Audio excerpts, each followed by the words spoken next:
Hello everyone, welcome back to my channel. आज video में करेंगे 20 क्वेश्चन जो कि आपके PYQs रहेंगे और ये साइंस की सीरीज़ है। इससे पहले कंप्यूटर की सीरीज़ हम कर चुके हैं। इसके अलावा मैं आपको कंप्यूटर के वन लाइनर और कराऊंगी और फिर थोड़ा थोड़ा करके थ्योरी भी कर लेंगे बीच बीच में। लेकिन मैं ये 20 क्वेश्चन करा चुकी हूँ और आपका लास्ट क्वेश्चन था कि कोणीय संवेग की SI यूनिट क्या होती है। तो SI यूनिट से क्वेश्चन आते हैं, एक बार इस टॉपिक को थोड़ा सा गो थ्रू कर लीजिएगा। कोणीय संवेग को L से रिप्रेजेंट करते हैं, MR/2 ओमेगा बोलते हैं इसको। तो यहाँ पर जो लंबवत दूरी होगी वो आपकी कोणीय संवेग इस तरह से आएगी। आप देख सकते हैं यहाँ पर ऑप्शन नंबर C सही रहेगा, किलोग्राम मीटर पर सेकंड स्क्वायर, ठीक, मीटर स्क्वायर पर सेकंड। पानी के ग्लास में तैर रहा बर्फ़ का टुकड़ा जब पूरी तरह पिघल जाएगा तो पानी का स्तर क्या होगा। देखो, कोई भी चीज़ है, कोई भी ऑब्जेक्ट है, आप उसको पानी में डालते हो तो वो उतना ही जगह लेगा जितना उसका डेंसिटी है, जितना उसका वेट है या उसका साइज़ है, ठीक है। लेकिन अब अगर हम बर्फ़ का टुकड़ा डालते हैं तो क्या पानी बढ़ जाएगा? नहीं बढ़ेगा। बर्फ़ ने वो जगह अपनी बनाई थी, जब हमने वो पीस डाला था बर्फ़ का पानी में, तो वो उतना ही रहेगा। ये मत सोचना कि वो बढ़ जाएगा। जल का जो स्तर है, मतलब वाटर लेवल है, वो एज इट इज़ रहेगा। क्यों? क्योंकि जो हमारी आइस होती है उसका 9/10वां भाग पहले से ही जल में डूबा हुआ होता है। थोड़ी थोड़ी तो फ्लोट करेगी ऊपर से, इसीलिए जब बर्फ़ जो है वो पिघलती है तो जल का जो स्तर है वो एज इट इज़ रहता है, सेम रहता है। सौर प्रणाली की खोज किसने की थी? ये की थी हमारी गैलीलियो ने। और कोपरनिकस ने क्या बताया था कि सूर्य जो है पृथ्वी के चारों ओर चक्र लगाती है। तो गैलीलियो एक इतालवी दार्शनिक था। गैलीलियो एक इतालवी दार्शनिक था, फिलोसफर था, जिसने सौर प्रणाली की खोज की थी। कोपरनिकस जो है वो पोलैंड में पैदा हुए थे, एक यूरोपियन एस्ट्रोनॉमिकल मतलब एस्ट्रोनॉमर, खगोल शास्त्री और मैथमेटिशियन थे। इन्होंने ही बताया था कि सूर्य जो है वो सौर मंडल के केंद्र में है। लेकिन अगर सौर प्रणाली की खोज की बात करें तो वो हमारा गैलीलियो रहेगा। ऑप्शन डी यहाँ पे करेक्ट है। नेक्स्ट है, किसके कारण द्रव की मुक्त सतह एक सीट की तरह व्यवहार करती है तथा कम से कम संभव क्षेत्रफल में संकुचित होने की, मतलब कंप्रेस्ड होने की उसमें एबिलिटी या प्रवृत्ति रखती है। अब ये कौन सा द्रव की मुक्त सतह भाई? ये है आपका ससंजन बल, कोहेसन फोर्स जिसे कहते हैं। एक होता है कोहेसिव फोर्स, एक होता है कोहेसन फोर्स। अब केंद्रीय और अभिकेंद्रीय हमने पढ़ चुके हैं। सेंट्रीफ्यूगल क्या होता है और सेंट्रीपिटल क्या होता है। एक ही द्रव के अलग अलग जो अणु होते हैं, जो एटम होते हैं, उनके बीच में लगने वाला जो आकर्षण बल होता है उसको कहते हैं ससंजन बल। तो क्या पूछा है? द्रव की मुक्त सतह पर एक शीट की तरह व्यवहार करेगी और कम से कम संभव क्षेत्रफल में, मतलब ज़्यादा जगह नहीं, जो एरिया होगा वो कम से कम रहेगा। तो ये होता है हमारा ऑप्शन डी, कोहेसन फोर्स इसे कहते हैं।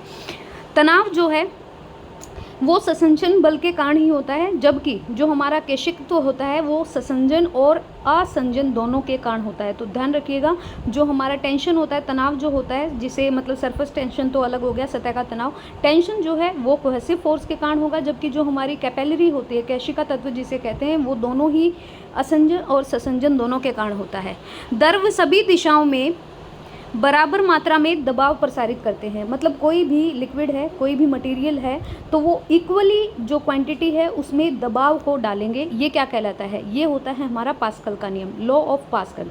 तो पास्कल का नियम क्या कहता है? बॉयल का नियम गैसों के विषय में है, जबकि आर्किमिडीज का जो नियम है वो उत्प्लवक के विषय में है। लेकिन ये द्रव सभी दिशाओं में बराबर मात्रा में दबाव डालते हैं, इसे ही कहते हैं law of Pascal. Option number B यहाँ पर सही है। अगर गैसों के बारे में पूछें तो बॉयल्स लॉ होगा, और जबकि आर्किमिडीज ने कौन सा लॉ दिया था? वो दिया था उत्प्लावकता का।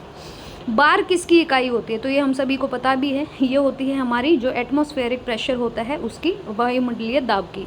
ऊष्मा की इकाई होती है आपकी जूल। तापक्रम की इकाई होती है सेल्सियस, मतलब टेम्परेचर की। और जो हमारी इलेक्ट्रिक करंट होती है उसकी होती है एम्पियर। ये भी याद रखिएगा। बहुत ही अल्प समय में थोड़े से समय अंतराल को शुद्धता से मापा जाता है, किसके द्वारा? पल्सर्स के, क्वार्ट्ज घड़ियों के, प्रमाणिक घड़ियों के, या श्वेत वामन द्वारा? तो ये होगा प्रमाणिक घड़ियों के द्वारा। क्वार्ट्ज का जो यूज़ करते हैं वो साधारण घड़ियों, जो हमारी नॉर्मल क्लॉक होती है, उनमें किया जाता है, जबकि प्रमाणिक घड़ी जो होती है उनका थोड़े, जो हमारा शॉर्ट टाइम पीरियड होता है उसको मेजरमेंट करने के लिए प्रमाणिक घड़ियों का यूज़ करते हैं। ये पीजीटी में पूछा गया है। नेक्स्ट है, अंतरिक्ष में सुदूर गैलेक्सियों का दर्शावलोकन, मतलब जो हमसे दूर हैं गैलेक्सी, उनको देखने के लिए टेलीस्कोप प्राथमिक रूप से स्थापित किया जाता है।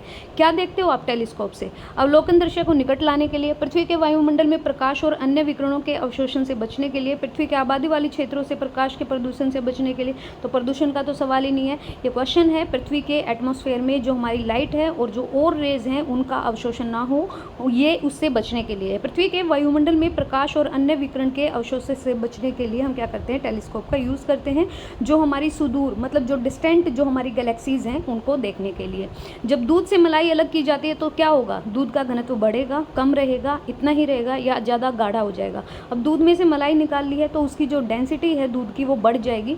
दूध की जो डेंसिटी है वो 3 चीज़ों पर निर्भर करेगी, एक तो उसमें पानी कितना है, एक उसमें मलाई कितनी है, मतलब सॉलिड नॉन फैट भी बोलते हैं। तो इन तीनों में मलाई का घनत्व सबसे ज़्यादा होता है, ऑब्वियसली वो बहुत ही थिकी होती है, गाढ़ी होती है। इसीलिए जब मलाई का घनत्व अलग हो जाता है तो सॉलिड नॉन फैट बढ़ जाता है, जिससे दूध का घनत्व बढ़ जाएगा। ध्यान रखिए, दूध में से मलाई निकालने के बाद दूध का घनत्व जो है वो बढ़ जाएगा। सड़कों या रेलवे ट्रैक के ये क्वेश्चन पहले भी फर्स्ट वीडियो में भी आया था। क्यों होता भैया, क्योंकि हम क्या करते हैं, सेंटर की ओर ही झुक जाते हैं। अभी केंद्रीय बल होता है ये, अप केंद्रीय ऊपर की ओर फेंकेगा। वॉशिंग मशीन में कपड़े जो सूखते हैं हमारे वो अप केंद्रीय है।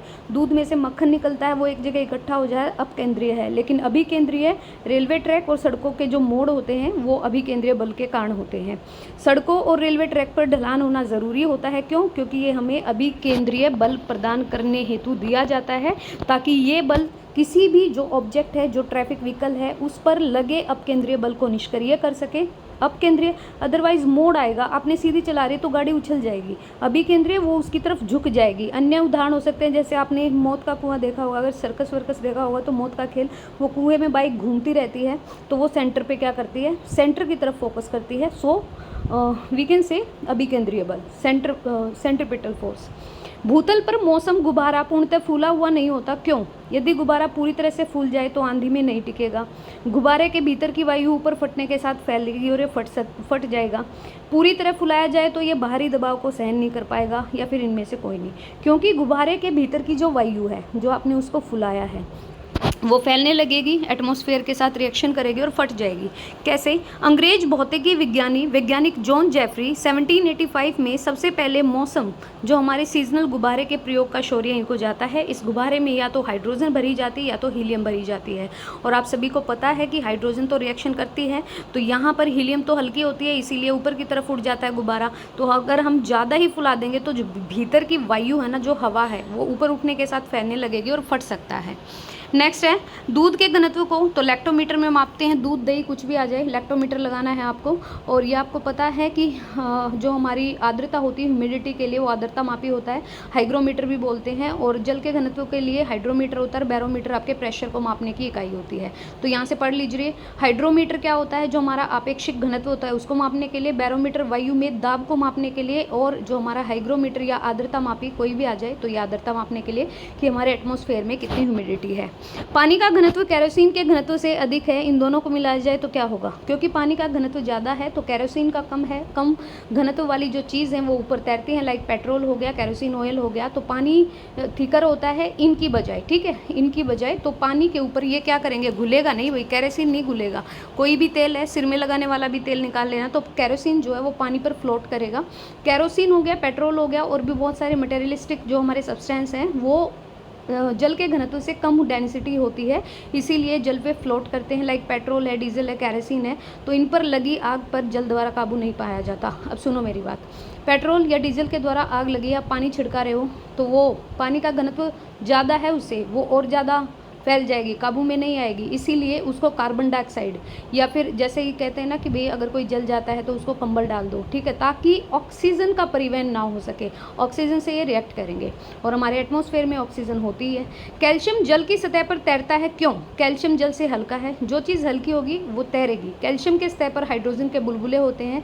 कैल्शियम एक रंध्रमय धातु है या द्रव्यमान निम्न है, तो आपको पता है कैल्शियम जल से हल्का होता है तो उसके ऊपर फ्लोट करेगा। कैल्शियम का घनत्व जल के घनत्व से कम होगा, so that we can say कि कैल्शियम जो है वो जल पर तैरेगा। पानी का घनत्व क्या होता है, पानी का घनत्व क्या है भाई, इसमें जो ऑप्शन है आपका, ऑप्शन नंबर ए है 1 ग्राम पर सेंटीमीटर क्यूब। पानी का घनत्व कितना है, 1 ग्राम पर सेंटीमीटर क्यूब। नेक्स्ट है दाब की मानक अंतर्राष्ट्रीय इकाई क्या है, तो दाब जो प्रेशर है उसकी स्टैंडर्डाइज यूनिट पूछें तो वो होती है पास्कल। ध्यान रखिएगा, एनर्जी की जूल होती है, न्यूटन की बल होती है, और जो हमारा वर्क है उसकी भी जूल होती है, और कैलोरी हमारी किलो कैलोरी, ये हमारी हीट की होती है, उष्मा की होती है। डैश ऊर्जा के अनवीकरणीय स्रोत का उदाहरण है, जिसको नवीकरणीय और अनवीकरणीय में डाउट है वो समझ लेना ध्यान से। नवीकरणीय वो होते हैं जिनको हम दोबारा से प्राप्त कर सकते हैं, नेचुरल जो हमारे पास होते हैं, और अनवीकरणीय होते हैं जो हमारे द्वारा बनाए गए हैं, जिनको हम फिर से यूज़ नहीं कर सकते, मतलब एक बार ख़त्म तो ख़त्म। अब वृक्ष है, हवा है, कोयला है, जल है, तो कोयला जो है वो अनवीकरणीय साधन है, ठीक है, ध्यान रखिए। जल, हवा, वृक्ष हम कहीं से खरीद के नहीं लाते। अनवीकरणीय साधन जिन ऊर्जा स्रोतों का, जिन जो हमारे एनर्जी सोर्सेज होते हैं उनको रिसाइकिल किया जा सके, उन्हें कहते हैं रीन्यूएबल। और नॉन रीन्यूएबल मतलब एक बार ख़त्म हो गए तो फिर नहीं मिलेंगे, तो ये होते हैं कोयला, पेट्रोल हो गया, डीजल हो गया, सारे हमारे नॉन रीन्यूएबल हैं, इनको दोबारा से नहीं ले सकते। जल का क्वथनांक कितना होता है? अगर पूछे कि जल की सबसे ज़्यादा टेम्परेचर कौन सी डिग्री सेल्सियस पे होता है, तो 4 डिग्री सेल्सियस पे होता है, लेकिन 100 डिग्री सेल्सियस ये इसका क्वथनांक होता है। तो जल का क्वथनांक या फिर उबलापन मान लो तो 100 डिग्री सेल्सियस, और जमेगा कब? 0 डिग्री सेल्सियस पर। न्यूटन के गति संबंधी डैश नियम में कहा गया कि प्रत्येक क्रिया एक समान और विपरीत प्रतिक्रिया करती है। तो ये कहा था कि भाई जो एक फोर्स है वो इक्वल अपोजिट फोर्स लगाता है आप पे, तो ये कहा था हमारे न्यूटन के थर्ड लॉ में। जैसे भाई रॉकेट ऊपर जा रहा है तो उसमें इतना प्रेशर है कि वो एकदम से छोड़ेगा, ठीक है, रिएक्शन भी उतना ही तेज होगा। जैसे बंदूक से गोली मारी जाती है तो पीछे हट जाते हैं, बंदूक हिलती है या जो भी ऑब्जेक्ट है वो हिलता है, तो ये हमारा थर्ड लॉ ऑफ न्यूटन होता है। आप कोई भी ऑब्जेक्ट पर क्रिया कर रहे हैं, काम कर रहे हैं, एक समान और विपरीत प्रतिक्रिया, एक समान भी और विपरीत भी, दोनों अपोजिट फोर्स भी लगेगा, इक्वल एंड अपोजिट फोर्स। तो न्यूटन का पहला नियम था जड़त्व की परिकल्पना, जो आपने एग्जाम्पल पढ़े होंगे कि भाई बस में बैठे हैं, पीछे की तरफ झुक जाते हैं, बस चलती है तो आगे की तरफ झुक जाते हैं, क्योंकि वो ये होता है कि हमारे पैर हैं रेस्ट पे, हमें नहीं पता बस एकदम रुकेगी, बस एकदम चलेगी, और फिर बॉडी मोशन में हो जाती है, तो वो इक्वल एंड अपोजिट फोर्स होता है। लेकिन न्यूटन के थर्ड लॉ में यही था कि इक्वल एंड अपोजिट फोर्स है, कि बंदूक से गोली निकल रही है तो वो थर्ड लॉ पे है, रॉकेट ऊपर जा रहा है तो वो भी थर्ड लॉ पे है। निम्न में से कौन ऊर्जा का एक प्राकृतिक स्रोत है? सोलर सेल है, बायोमास है, बैटरी, हाइड्रो पावर है। तो हाइड्रो पावर तो हम बना रहे हैं भाई, जल से बिजली बना रहे हैं, ऊपर से तो नहीं बन के आ रही। सोलर सेल भी हम लगा रहे हैं, बायोमास भी हम बना रहे हैं, तो बैटरी क्या है? ये प्राकृतिक स्रोत है। और यहाँ पे देखेंगे एक्सप्लेनेशन में क्या है, एक्सप्लेनेशन नहीं है, एक सेकंड रुकिए, हाँ यहाँ पे, हाँ बस यही दिया भाई, एक्सप्लेनेशन ही दिया। तो बैटरी क्या है? एक प्राकृतिक स्रोत नहीं है, एक सेकंड, ये क्या पूछा था, हाँ सोलर सेल प्राकृतिक स्रोत है, सूर्य से ऊर्जा मिलती है। बायोमास जो हमारा होता है, हाइड्रो पावर जल हमें प्रकृति से मिला है, उस पर हम भाई इन्वेंशन करके या कुछ भी उसमें एक्स्ट्रा ऑब्जेक्ट लगा के बना रहे हैं बिजली। लेकिन बैटरी क्या है? बैटरी मानव के द्वारा बनाई गई है, so it's not a natural resources. Next है कतरनी तनाव को डैश में मापा जाता है, पास्कल में, रेडियन में, या फिर आपका डिग्री में या कैंडेला में। तो कतरनी जो होता है उसको मापा जाता है रेडियन में। पास्कल दाब को मापने की, डिग्री कोण को मापने की, कैंडेला ज्योति फ्लक्स के लिए होता है। और अदिश राशि का उदाहरण क्या है? तो अदिश राशि और सदिश राशि आपको पता होना चाहिए, स्केलर क्वांटिटी कौन है और वेक्टर क्वांटिटी कौन है, किसमें आपका दिशा होती है, किसमें नहीं होती है। तो आयतन जो है वो एक अदिश राशि होता है, और अनिश्चित दिशा होती है आयतन की। और अदिश राशि उसे ही कहते हैं जिसका आयतन निश्चित नहीं होता, जैसे द्रव्यमान हो गया, आयतन हो गया। और सुनिश्चित कौन सी होती हैं? जिनकी एक डायरेक्शन होती है, एक डिस्प्लेसमेंट होता है। तो हमारी स्पीड हो गई, हमारा फोर्स हो गया, हमारा मोमेंटम हो गया, ये हमारी सदिश राशि हैं। और तड़ित का उदाहरण क्या है? तो तड़ित बिजली, बिजली में क्या होता है? ये वैद्युत स्थैतिक ऊर्जा होती है, तो ऑप्शन नंबर डी। यांत्रिक में लगा देना, यांत्रिक को मैकेनिकल बोलते हैं। काइनेटिक आपकी गतिज ऊर्जा होती है, मैग्नेटिक आपकी चुंबकीय होती है, तो ये वैद्युत स्थैतिक है, ध्यान रखिएगा। निम्न में किस प्रकार की गति रेक्ट लाइनर प्रकार की गति का उदाहरण है? एक कैरम बोर्ड पर स्ट्राइकर की चाल, एक गेंद का उछलना, एक लट्टू का घूमना, या इंडोले की चाल। एक गेंद का उछलना जो है उसको हम रेक्टिलाइनर कह सकते हैं, और ये हमारा ऑप्शन नंबर बी यहाँ पे सही है।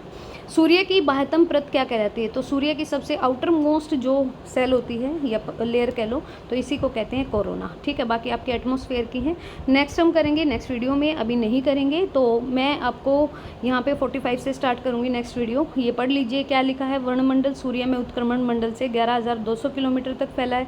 फोटोस्फीयर जो होता है वो केंद्र को घेरने वाला भाग होता है। स्थल मंडल हमारा प्राकृतिक उपग्रह का पथरीला भाग है, लेकिन सूर्य की आउटर मोस्ट लेयर कौन सी होती है? वो होती है कोरोना, ठीक है।